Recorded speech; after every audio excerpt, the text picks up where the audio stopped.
Hey, this is Steve in Dallas, Texas. It's Saturday morning, my friend, and you are listening to Light Talk. And this is Zach from our nation's capital, Washington, D.C. It's a beautiful day, and you are listening to Light Talk. This is Dennis, coming to you direct from the Four Seasons Hotel in the City by the Bay, San Francisco. On this special edition of Light Talk, we'll be speaking with two young and up-and-coming lighting artists. Dennis, boy, you're at the Four Seasons. That's too classy for the show. We're used to the Motel 6. Anyway, this is David coming to you from the beautiful Belmont Shore neighborhood of Long Beach, California. And if you don't already know, you are listening to Light Talk, and we are the Lumen Brothers. Welcome, everyone, to episode 427. Our sister Ellen is taking a few days off from her sojourn to France to attend Showlight, and will be returning to the show next week. But today, we're starting off a new Young Designer series, which focuses on the challenges that young designers face when starting their careers. And to start the series, today we have not one, but two great guests on our show. Two young lighting artists who have worked with me on several shows here in LA, Kelsey Araghi and Keegan Weber. Hey, how you guys doing, Kelsey and Keegan? Doing well. Good. We're so excited. Awesome, man. So great to have you. You know, I know you guys, but our listeners may not. So, Zach, please tell our listeners a little bit about Kelsey and Keegan. Sure. Kelsey Araghi is a graduate of UCLA with a BA in theater and an emphasis in stage management and lighting design.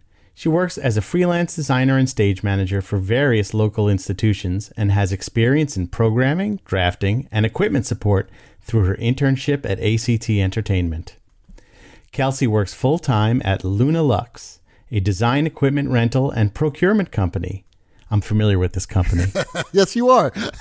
In her role as a design assistant, Kelsey creates relevant drafting and paperwork, conducts equipment research, and supports designers as needed concerning exhibit lighting for medium to large scale experience spaces. Kelsey is also the production manager for the Sun Valley Music Festival, recognized by BBC Music as one of the best classical music festivals in the country. Keegan is a graduate of Ithaca College with a BFA in theater production design and an emphasis in lighting technology. He has worked as a freelance lighting designer, programmer, and production electrician for various music artists, corporate events, theater shows, and ballets. Keegan works full-time at Early Bird Visual, a design services and support company based in LA. In his role as design developer, he is responsible for drafting, 3D modeling, building previs files, and working on show file prep. He is also the lighting director at the Sun Valley Pavilion, a seasonal outdoor amphitheater in Sun Valley, Idaho. Wow, that's very impressive. You know, for such young artists, you've already got steady jobs. You're so ahead of a lot of people at this point in your career. So hey, let's get started with our discussion then. Let's start at the beginning. Kelsey and Keegan, could you please tell us a little bit about your education? And now that you have been both out of school for some time, do you have any quick comments about how your schools prepared you for the profession? I think what's really funny about us is I went to a BA program and Keegan went to a BFA program. And I know that's something that a lot of people kind of look at the differences between and kind of have to decide where they want their education to go. I will say my program was like theory based. So we did a lot of lighting design theory, and that's just like paperwork and theoretical projects, not all of which ended up on stage. Whereas Keegan, you can talk about. Yeah, I think my school, Ithaca, it is a liberal arts school, but the theater program itself is very conservatory style. So I definitely got a lot of hands-on approach to everything, whether it was design or the technical aspect of it. The faculty was really there to just push us along, but it was really the students doing every aspect of it between design and building the specific shows. Yeah, I think I had to learn how to advocate for myself more because there were so many students and there's only a handful of productions. So I didn't have the opportunity as a student to work on everything. But, the more I asked to shadow or the more I asked to be in the room during tech, the more I was able to learn just on my own. And then if I wanted practical experience, I would work outside of the actual department, and trying to do lighting for the dance department, or for the music school, getting a chance to be in their theaters and getting hands-on experience that way. Yeah, I'll say my program, it was almost the opposite, whereas you were expected to do various aspects of production every semester. And if you wanted to do anything outside of that, it was a challenge, or you had to kind of get permission to do things because they expected you to be so busy. So that in itself was its own challenge. Yeah. It's interesting that you mentioned these differences between a BA and a BFA, because this has been a discussion point amongst lighting educators for many, many, many years. Yes, the BFA is a much more theoretical type of critical analysis type of program, and you learn a broad array of things. And it's funny because I went to a BFA program as well. And it prepared me very well. The BFA, only because, like Keegan, what you said about doing shows, a lot of shows. But, my own, when I started my own graduate programs, and we were looking, and I'm probably speaking for, the group here, I was looking for someone who had more from a BA background, because I felt that they could be taught how to draft and all this other stuff. But there are obviously advantages and disadvantages to both. And it's interesting that the two of you actually did really well in your programs. And neither one of you went to graduate school. Is that correct? Correct. Yeah. That's right. Not yet. Yeah, not yet. You started working immediately. So you were prepared for the profession, both of you. Yeah. Yeah, That's I interesting. think both of us have an idea that we would like to go to grad school at some point, but it's not a priority at the moment. Yeah. The other thing is, I know that a lot of grad school programs are like specific in their focus. And for me right now, I don't know what I want to learn more about yet, so I'm working, getting a sense of the different fields, the different applications, and then deciding, okay, this is what I like specifically, and I want to find a program that can help me do that thing. Kelsey, where are you from, and when did the bug bite you that led you into this career? Same question for you, Keegan, when Kelsey's done. I'm originally from Northern California in the Bay Area, and honestly, in middle school, all of my friends were in our school musical, and I had no performing talent or interest, but felt left out. And so when they sent out a call for stage crew, I jumped on it just to be part of the community and join my friends in after school activities. So literally as a 12-year-old working backstage, and then I noticed that some people had headsets and some people didn't. And I asked around, how do I get a headset? How do I get a headset? That's cool.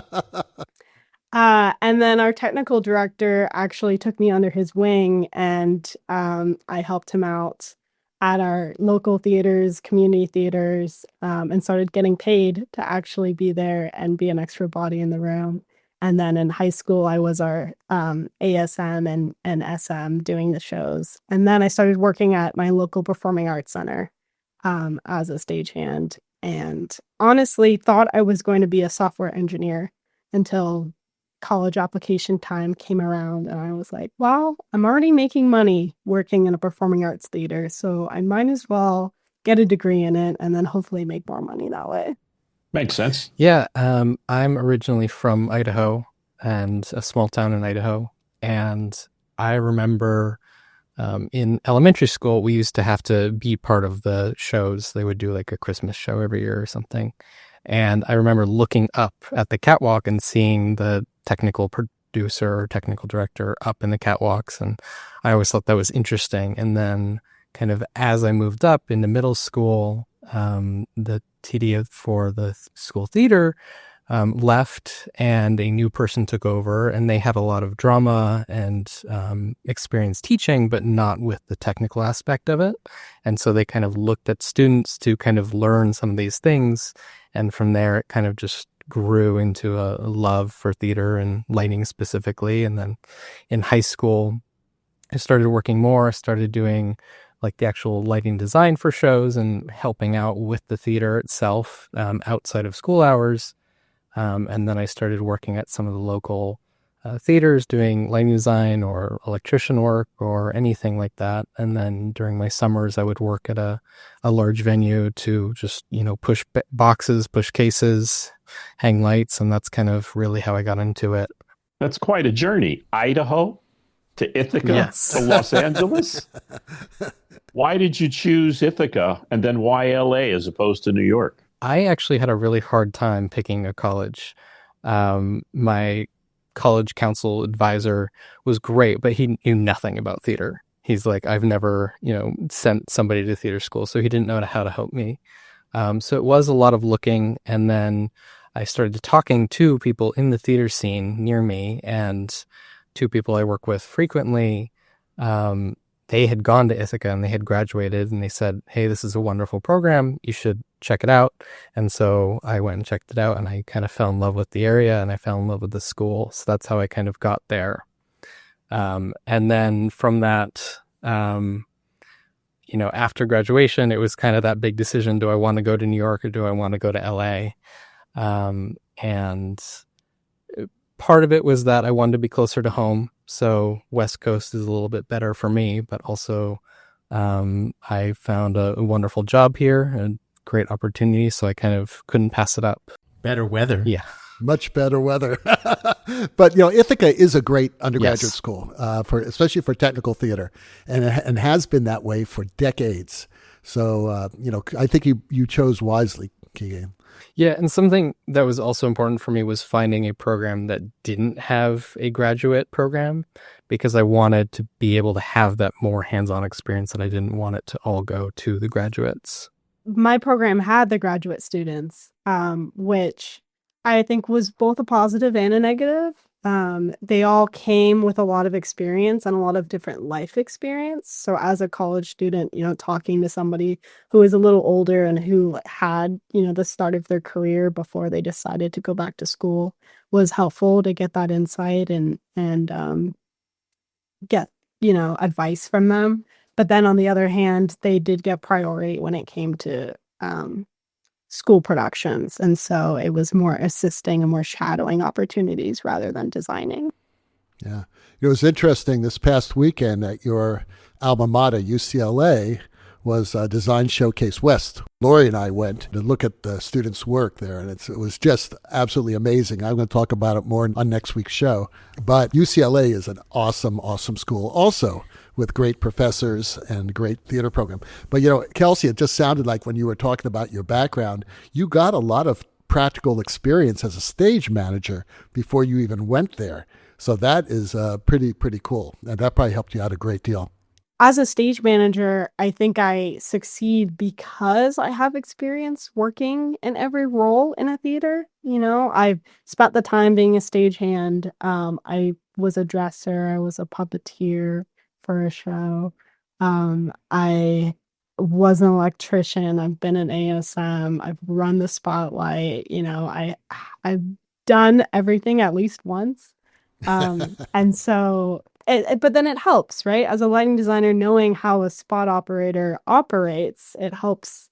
Like I have that language and I'm able to communicate with them. And because I've been in their shoes, I can make things a little easier or apologize in advance if things are going to be a little hard. Now that you've had some time to work in the profession, what do you wish you had in the training that you received, both of you, by the way, would have prepared you better for what you're doing now? What do you wish you had that you didn't receive? That's a good question. I'm going to kind of flip the question a little bit of what I did receive and what I thought was very helpful, until I can think of a answer. But I think something that was really helpful was just kind of starting from the beginning and working your way up kind of naturally. So, during my summers in college and before that, I would just work at a touring venue where different artists would come in, different events, and just learning step by step, like starting with pushing boxes from the truck and then, becoming an electrician and moving up from that, learning how to communicate with people and talk to people and really get the whole scope of what you're doing and why, and then being able to ask questions. If you don't understand something, just ask. It's always better to ask and kind of learn that way, learning naturally. I think in college, I was told that this was the hardest theater you'll ever experience. And like, this is the hardest environment. And I don't know if that's true. In college, you're definitely struggling with like your social life and classes on top of production. So it is balancing that. But as a professional, you are also balancing your personal life and work, right? That work-life balance is a big thing. In school, the collaboration exists and you're collaborating with people on your same level, right? You're with other students or you're with your peers. And then professionally, that's not really the case. I'm often the youngest person in the room, and that adds on a whole nother struggle, right? How do I establish myself as a knowledgeable person in the room, and how do I gain trust with those around me? Because we don't have 8 hours of class together, right? You don't know me, so I have to kind of present myself in a certain way and gain that trust. And in school, your budgets are cut every day, but in real life, that also happens. So it's hard. And I think instead of the advice of this is the hardest theater you'll do, it's everything that all the challenges that you face in college just translate to the professional world. And so those skills and all that hardship that you go through is worth it because it'll give you a little bit of thick skin. So when you go into the real world, you know what you're dealing with and you've done it before. Yeah, I think something that I also wish somebody had told me is that when you're in school, you have all of these opportunities that you might not have in the real world to learn other skills and to learn other aspects of theater or even outside of theater. And so I wish somebody had told me to explore those more and not be so focused on my goal at hand of learning lighting. Yeah, Vectorworks is free as a student, and it's not when you're an adult. And that's a big thing.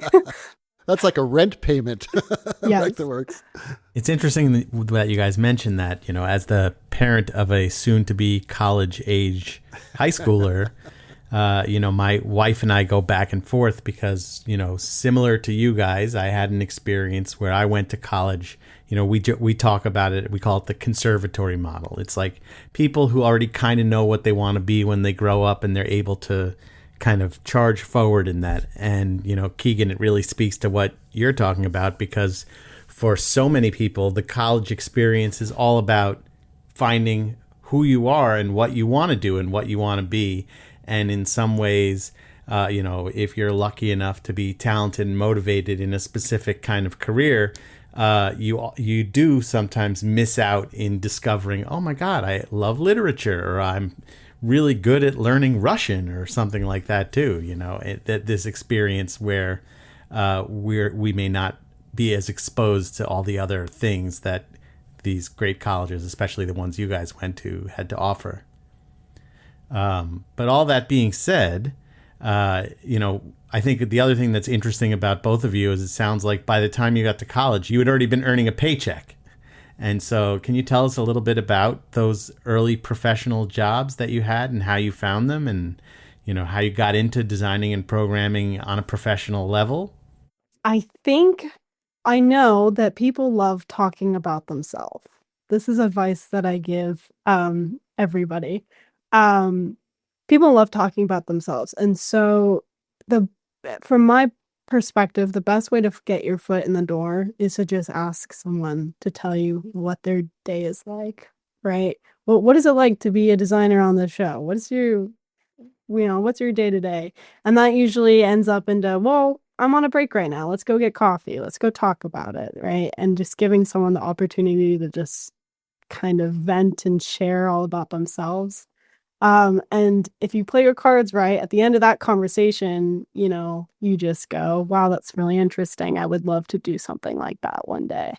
And that leads to an invitation of like, oh, why don't you come by tomorrow and sit through the tech? Or I could really use an assistant. Would you like to do that? So a lot of the ways I found my early jobs was asking the TD enough questions where he was like, why don't you just come follow me? Like, you can put gel and gel friends and I'll teach you what we're actually doing. At the very beginning, it was offering up my services for free, which I know is something that's been talked about on the show before, kind of where's the line of free labor versus something you should be compensated for. And at the very beginning, because I was younger and because I was gaining so much just by being in the room, it felt like being there for free was a gift. And then it got to a point where I'd already painted a stage black so many times. I was like, okay, it's time to pay me to do this because everyone else in the room is getting paid. And I can do the job because this is my second summer doing it. And so let's talk about how to get paid. Yeah, I also think education aside, one of the most valuable aspects of college or any other form of education is the contacts and the people you meet there. And I think, having that group around you that is also in your same shoes, and then also professors and other people who can kind of help you is a really big aspect of it. For me, kind of taking that step from local theater to bigger things was in college when, outside of college productions, professors would ask, hey, do you want to assist me on this gig? Or, hey, do you want to work on this show that's coming up? And so being able to say yes to those things can kind of push you forwards. Every little bit of experience you get is something that you can put in that book for later on.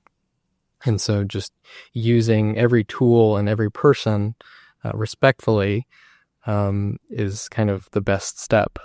So I met Keegan, and Keegan told me about Light Talk. And then I started listening to Light Talk, and I joined the Facebook group, and I was in LA and in college, and David posted saying that he needed an assistant. And I remember just total panic because I wanted to respond and be like, I could be your assistant, but also I was a student at UCLA and the gig was at USC, and so I needed to find transportation. But there's also a UCLA-USC rivalry, so you have to tell them about that. That's right, like total rivals. I would be crossing into enemy territory, right? Incognito. She didn't do it. You didn't wear like blue and whatever the UCLA colors were. And it was, I think, during the homecoming weekend too. It was. Oh my God, it was crazy. But I kind of panicked. Like, I'm a sophomore in college. Do I have what it takes to be an assistant for a job that I'll get paid for real? And I remember like asking the people around me, like, should I apply for this? And like, should I reach out? And everyone was like, well, they're not going to respond anyway, so you might as well. And so I did. I sent a nice email to David and he responded. And so I ended up assisting him on an opera at USC. But at the time, I didn't have a car. So I literally got a Zipcar subscription, which as a student was $5 for the year, and got a Zipcar, which was $20 for the day, and drove back and forth to USC for the week, which ended up being less than what I made working as an assistant, right? So not only did I get the experience and the opportunity and the contact, but I got, and then I got paid on top of that. So it was kind of a leap of faith to begin with. And then I figured out how to make it work afterwards, right? But now the reason why we're on Light Talk today, I think, is because after assisting David, he asked me back, and we've done a couple shows together now, and now we're on the show. So it's that kind of community. You're leaving something very important out. After her work on the first show, and actually second show, I think we've done like 3 or 4 shows together, I said, we're at a point now where you need to be an associate, because I trust her that much, her eye and her ideas. And for the last 2 shows, she's basically helped to design that show artistically and a lot of, and sometimes I have to go out and do a gig somewhere, and Kelsey's there, lighting that section of the show. So she has that type of eye. So now she's my associate and has been for the last 2 shows, and she'll continue to be on more shows in LA as long as she has the time to do it. So that's how fast that Kelsey progressed. Yeah, but it was just, a leap of faith at just one email, and it has been now long success after that. But now I'm part of the Light Talk community, right? So that Facebook is a great source of resources and contacts and jobs. And the moral of the story is, even if you don't have a car, still get a driver's license. That is good advice, yes. That's good advice. Well, let me ask you, we've been dancing around this a lot, and in different ways both of you have already answered this. So I guess the question is, it's June 1st, you're walking out the door with your diploma in your hand. This is a highly competitive industry. Both of you seem to be dealing with professional and personal challenges. What are those challenges that young designers are going to be facing, and what advice do you have for them? For me, the biggest challenge was not to prove myself to myself, but to prove myself to others. Walking in the door as a young electrician, or even if you were lucky enough to get hired as like a master electrician or a production electrician, you might be one of the youngest members on the crew. And so proving yourself to others that you can do the job was definitely the hardest part for me. And really at the end of the day, it came down to, being a good communicator, being a kind person, showing that I have the skills to do what is needed, just to keep up with everybody and, move past that, and then get in their eyes that you are a competent person, you're a good person, you can do the job. Knowing when to say yes to a job and when to say no to a job is hard, especially when you're in a position where you need the money. Even if your passion is design work and you want to pursue design, it's okay to take the electrician job. And I think, one, it's okay because it's a job and you'll get paid and that'll help you get to the next gig. But also that gets you into the room. So maybe you're in a theater you haven't been in before. The designer who's there will be working closely with you. Will give you an opportunity to meet the producers, meet that designer, have those conversations and share what your passion is. And hopefully from that job, someone will remember you and ask you maybe then to be their assistant or to design the next job. It is difficult to say no to work, especially if you feel like you're worn out and don't feel like you physically can take on more. And my advice is to always say, no, like I can't, sorry, thank you for the opportunity. I can't do this, but here's, a list of 5 people you can reach out to. Or like, here's a friend of mine who would love to do this job. Just replace yourself. That way you keep that positive relationship with whoever the client is without having to feel like you're sacrificing something on your end. The secret is to always say you're not available. Never say I don't want to do it. Just say you're not available. That's right. There's certainly a bit of a leap of faith that you have to take sometimes, going into something, even if you don't exactly know what's happening. And the best or the hardest part is finding that balance of, hey, I don't know this thing, but I think I can do this in time, or hey, I don't know this thing and I don't think I can do this in time.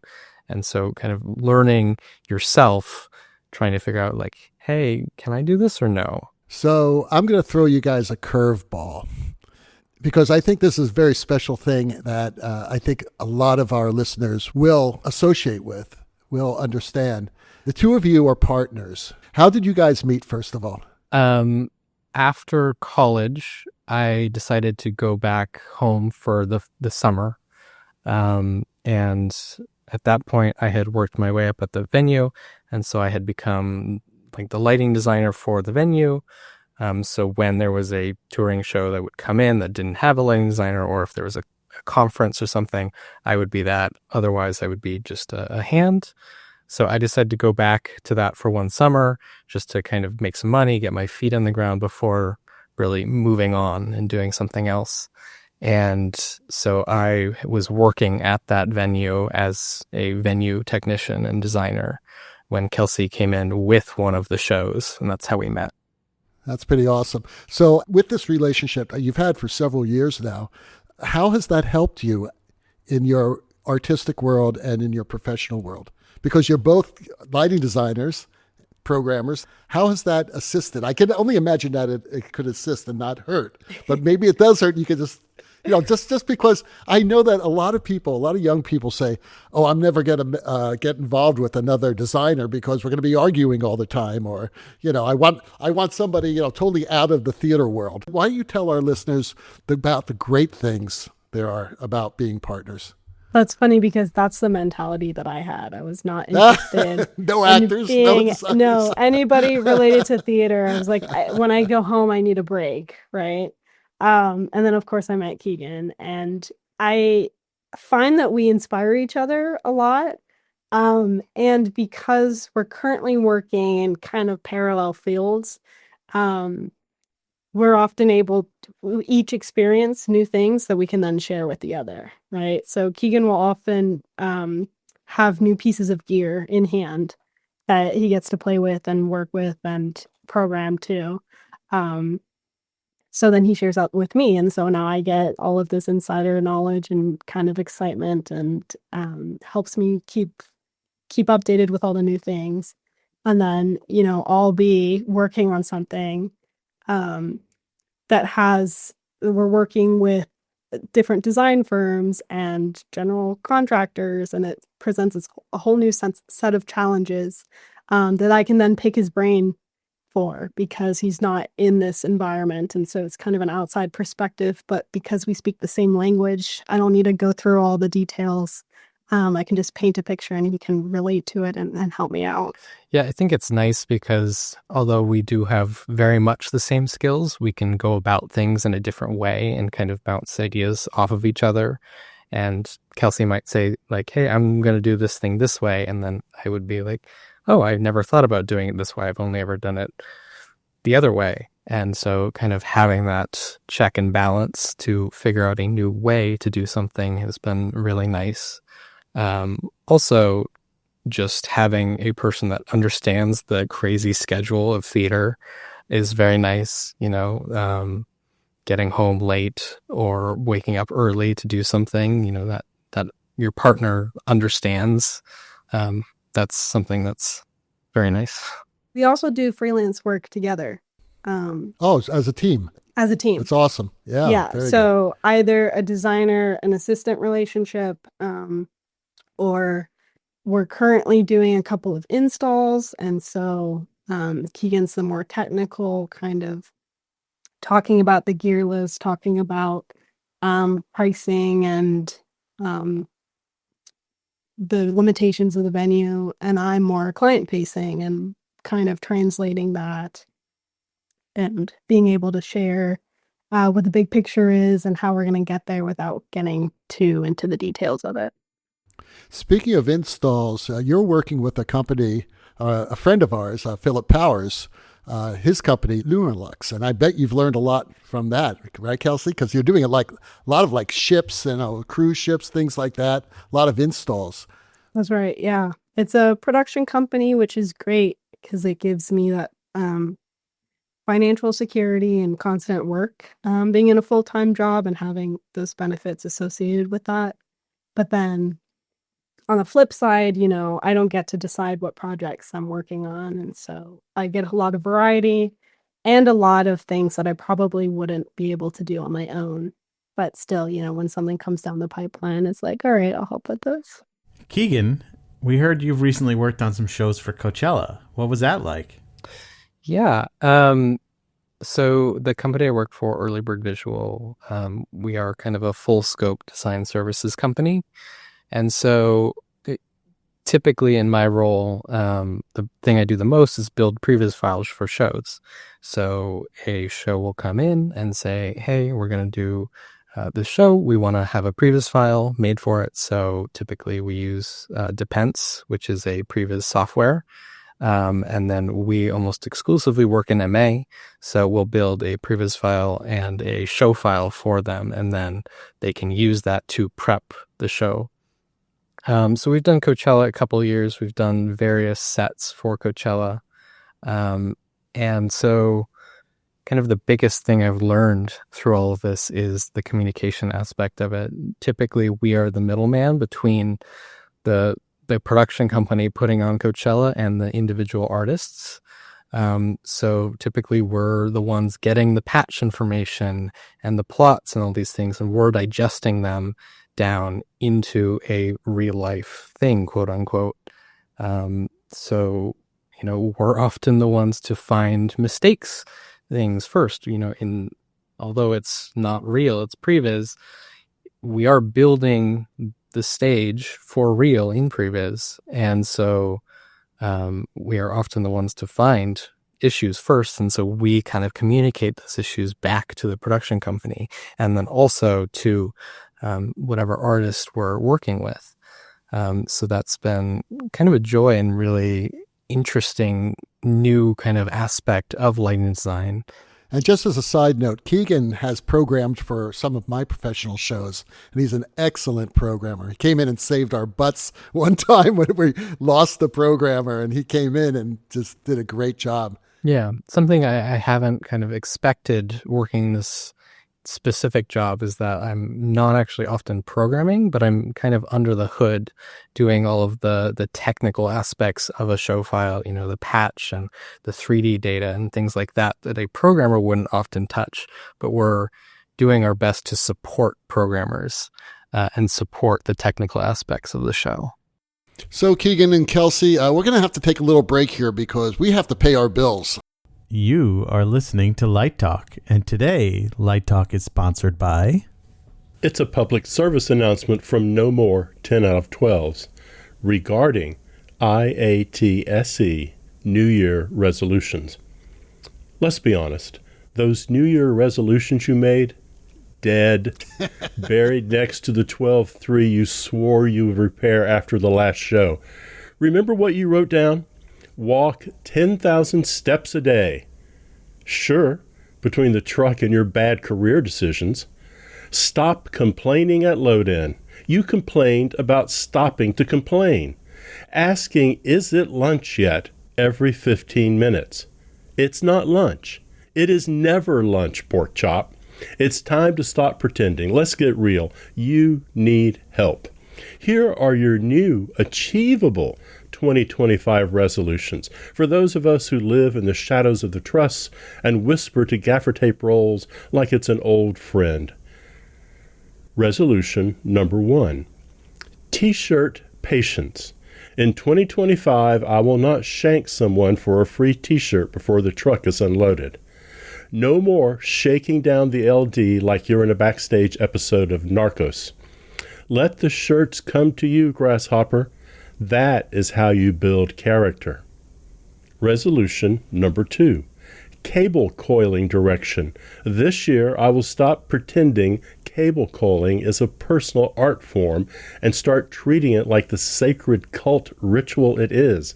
Apparently, putting the wrong end of feeder in a box is the 8th deadly sin. I will now hum Gregorian chants and ask the cable gods for forgiveness before every coil. Pro tip: Sharpie box on your left hand, stage on the right, because nothing says I'm a professional like hand tattoos born of trauma. Resolution number 3, borrowing tools. In 2025, I will no longer treat my coworkers like a free hardware store.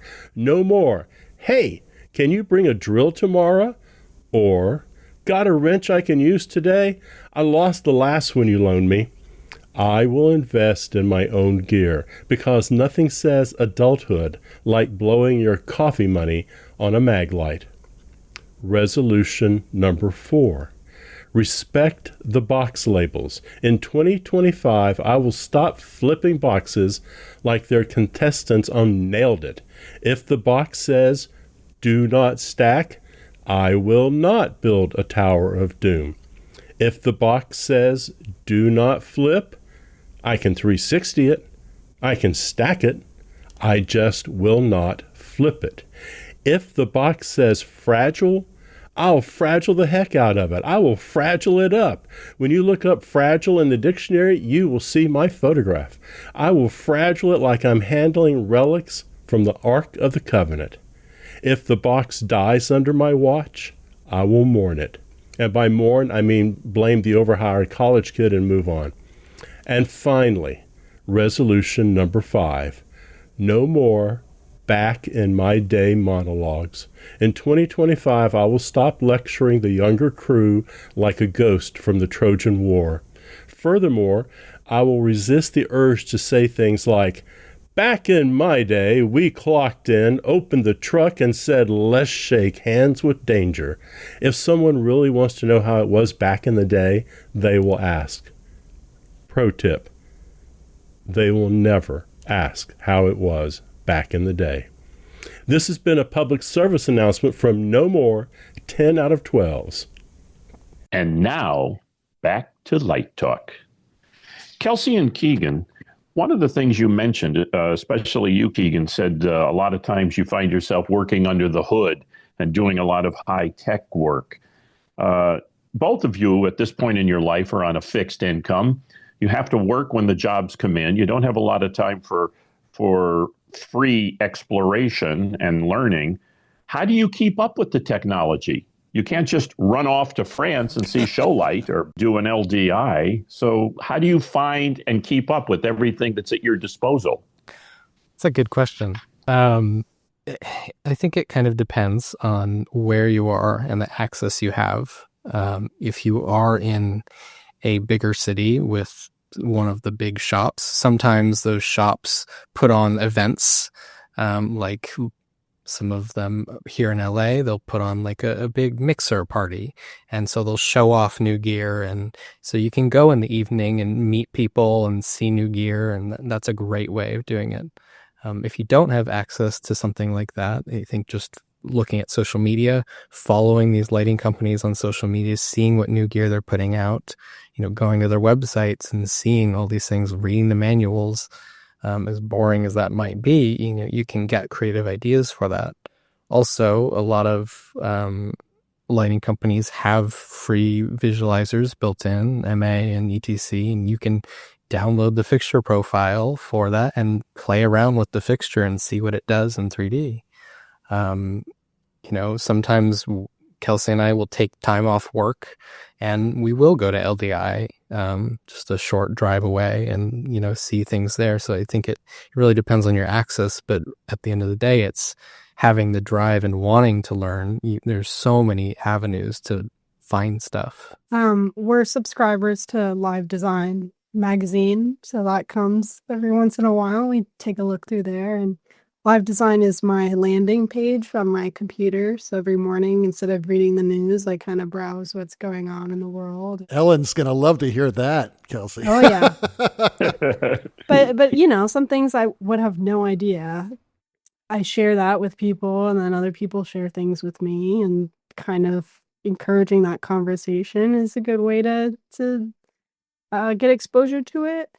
And then also, I find that myself, if it's not a school assignment, if it's not a work commitment, it's hard to just open a manual and read through it if you don't have any motivation. And I found ways to self-motivate by getting my friends together, all opening the same stage layout and having everybody design to it. And then we all compare and, almost like a book club, but with design, just to keep the conversation going and keep the interests there and keep each other learning. you learn by others and you learn by doing. So Well, that's great. Let's shift focus and chat about your dreams. I'd like to know what your dreams are for the future of this industry, what type of art you want to create. You know, you've got decades and decades and decades ahead of you as artists, and you're really, in a way, just starting if you look at the whole journey. So what dreams do you have now, knowing what you know now? gosh, I love all things music. Prefer productions that include music as part of them. And so I think part of the dream is to go on some kind of tour or be involved in a rock and roll show, and get that kind of live the experience a little bit and live through the music. I think for me, often when I'm not on site, I'm spending a lot of time in the office and planning and prepping things. So I think my dream would be spending more time on site, whether it's programming or kind of working my way up in the design role. That's a big one for me. And also just pushing the advancement of our industry forward, trying new things, even if they don't succeed. There's so many wild things going on, whether it's XR stages or things like Meow Wolf or, giant lighted exhibitions. Doing kind of unconventional theater is something that's really exciting for me. And I think on the horizon for us is putting together perhaps our own company where we can continue to do that freelance work and do those integrations and installs, and take that where we want to do. So we have that flexibility and choice to do our dream jobs. And then I think both going back to school, but giving back to school also. Like my performing arts center that I worked in and my high school that I did a lot of work in has asked me back a couple times to come talk and inspire. And I love doing that type of thing. So I would love to be more involved in the community that we're in now and kind of get young people inspired to continue this work. Well, I have the honor of asking the last question, which ties in perfectly with what you just said, which is, what advice would you give young designers and programmers who are looking for either the right university program or professional school that will help prepare them for the industry? I think that there's a lot of pressure to be under a name school, with that name recognition. And if that's a private school, then it's expensive. And if that's a public school, then you probably have to travel to get there. And I would like to reemphasize that school is good. It really doesn't matter where you are, because my school is UCLA and I didn't have access to intelligent fixtures, so like you give or take. I got a lot of great things, but I didn't get that. So finding a place that you feel like you can learn, you can thrive, and you can afford, I would prioritize, and then have the confidence that within that program, if you have that can-do attitude and you're willing to build that network and get involved with the local theaters around, or, step outside of the theater school and spend some time in the music school and in the dance school, you'll be okay. You don't need to pay for the title of this school.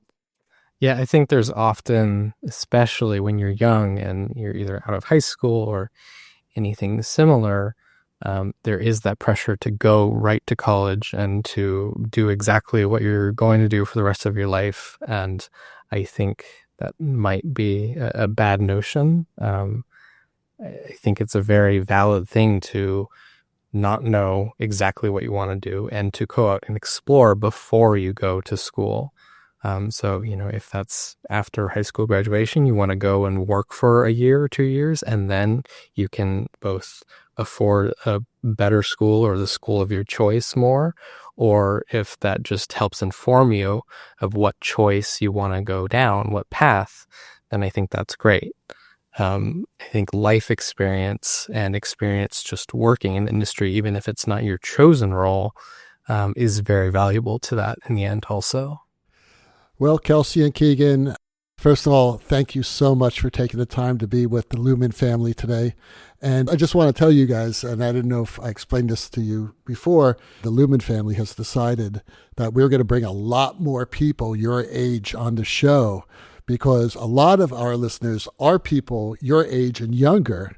I mean, Kelsey said that she was listening to us when she was still an undergraduate, and we have a lot of even high school students who listen to us, and they want to know really what's ahead of them now in this high technological world. When we were your age, we were still like using auto transformer dimmers, you know? I mean, it was crazy. But it's now great that you are involved and both working and doing work and also creating art in the theater and some really high-end things that you've gotten into it. And we're going to bring other people on to talk about their journeys and their advice for young people who are looking to get into the world. So thank you so much for being here. Thank you. Of course. Thanks so much. Well, the rocking sounds of the Luminoids tell us that once again you've spent another morning listening to Light Talk. You can hear our show on just about every podcast site out there. Check out our website at lighttalk.org and be sure to follow us on Facebook. Also, don't forget to subscribe to our podcast. That way you will not miss a second of Light Talk insanity. No guarantee is offered regarding the accuracy of any statements or opinions made on this podcast. However, if you do decide to litigate, you will be dealing with me, Snoot, from the Snoot Group. And you don't want to with me, because I will make your life unbearably miserable as I drain the retirement funds from these Lumen bozos. Light Talk is written and produced by the Lumen Brothers and our international traveling sister, Ellen. We're coming to you from Long Beach, the Lone Star State, Los Angeles, Washington, D.C., and the city where Snoot's favorite vocalist, Tony Bennett, left his heart, San Francisco. and be sure to join us next week when we talk more about lighting shenanigans and serve you our casserole of nonsense. Light Talk, broadcasting questionable Lumen knowledge and humor around the world. So we'll see you all next Saturday morning. Goodbye from Light Talk. Bye-bye. Toodles. Bye-bye.